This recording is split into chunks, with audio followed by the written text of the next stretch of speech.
nasa ating pong linya, may klinging panayam lang po siguro ating maibibigay. Nasa ating linya po, si Senator Erwin Tulfo, miyembro po ng Minority sa Senado. Senator Erwin Tulfo, sir, good morning po muli sa inyo. Si Orly Tinida dito sa Radyo na TV pa.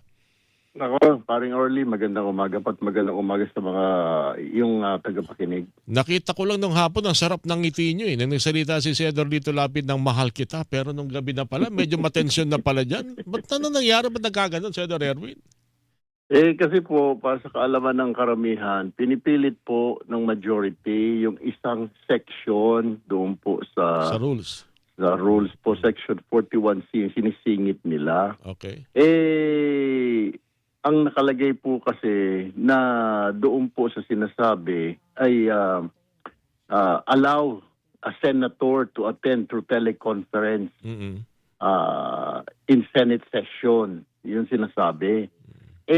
Ang sinasabi naman po ay convene and hold the session through teleconference, video conference, or other reliable forms of remote electronic means using appropriate information.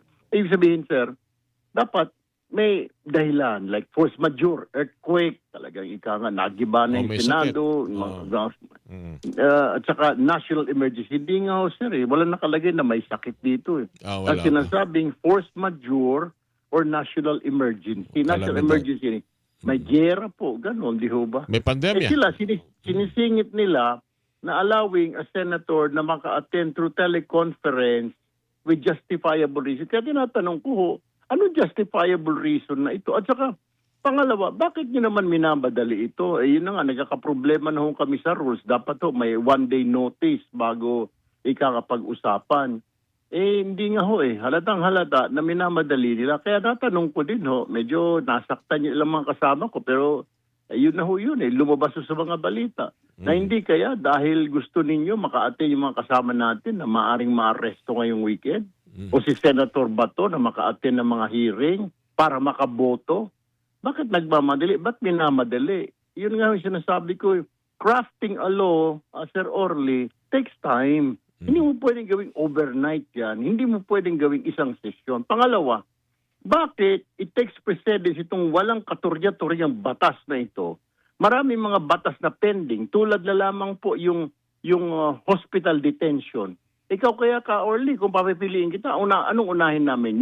Yung hospital detention na bawal idetene ang mga pasyente kapag hindi makabayad? O unahin natin ito na payagan ng mga senador na kung ano man yung dahilan bakit di sila maka-attend, payagan na pwede silang bumoto through teleconference.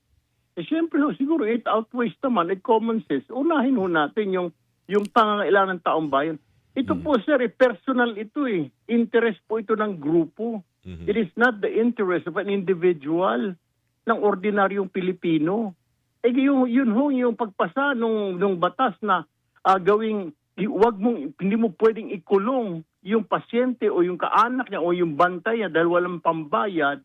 Ginagawa ho namin ngayon yun standby ngayon dahil inuuna ho ito ngayong teleconference na ito, Senate session. Paano ho ito, ka-Orly? Kaya doon ho tayo uminit ang ulo. Parang tapos sabihin, hindi, ganito, gano'n. Dinidribble, gusto ko sana sabihin kaso magiging sabihin na naman, parliamentary, out of order. Pag sabihin ko sana na niloloko niyo yung taong bayan, huwag na tayo magbulahan. Alright. Hindi naman ho siguro ninyo hihilingin na mayroong humingi ng paumanhin dahil may nasabihan sa isang miyembro ng minorya na yan ang problema pag walang legal background. Yun na nga po ang sinasabi ko, kaya kahapon nagtumayo na ho ako, hindi ko na ho matiis dahil ang dami po namin sa 24 po na senador, parang 5 lang po ang attorney. So, parang 16 kami or 18 ang hindi attorney. Para namang sampal ho yun. Kaya po tumayo na ako, nagdeklara ako ng ad hominem. Ibig sabihin, yung atake mo, hindi maganda, di ba?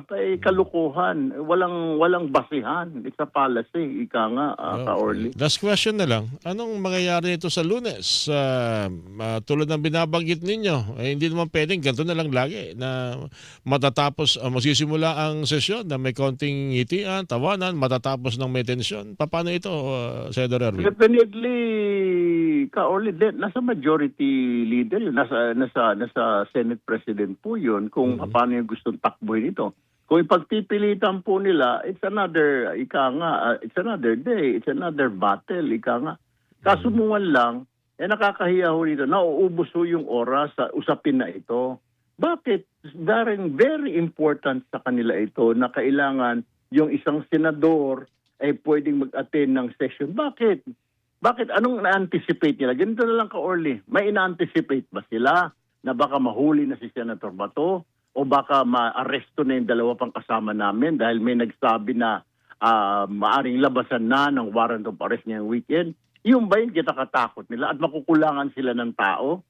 Aba, ganun ho eh. So be it. Sabi nga nung isa, so be it. Pag nilabas yung warrant din, so be it. Di po ba? Kung mababawasan kayo, mababawasan. Bakit? Titigil po ba ang Senado dahil wala kayo? Hindi na pwedeng umandar? May quorum pa naman ho, di ho ba? 13 na kinakailangan. Natatakbo yan sa 13 mga senador. Exactly. Alright. Anyway, Senador, nakapagkape na ho ba kayo? Kasi